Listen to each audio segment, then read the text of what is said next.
So we have been in the midst of a very heavy retrograde season as we've been closing out 2025. Mercury went out of retrograde, but we still are in the shadow of that retrograde, which really requires us to go within to reevaluate things that we thought we were very sure of. And although we want to push forward, this season is more about reflection before that final push forward. We also have had Saturn retrograde really defining this year. So Saturn has been going into Aries from the final degrees of Pisces into the first degrees of Aries pretty much all year. Back in July, we had the Saturn and Neptune conjunction. This was actually the second Saturn and Neptune conjunction in the beginning degrees of Aries before Saturn went retrograde again into the degrees of Pisces. And it is in the final degrees of Pisces right now as it stations direct again.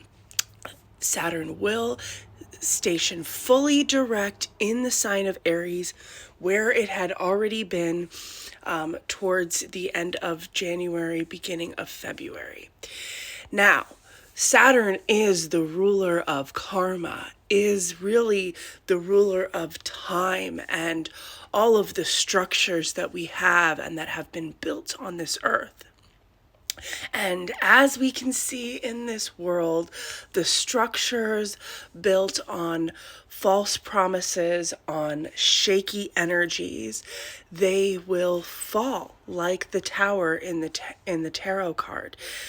The tower falls when what we have built is not based off of our pure integrity, because in some way we have fragmented ourselves and tried to force things to happen rather than allow the natural flow and the natural cycles.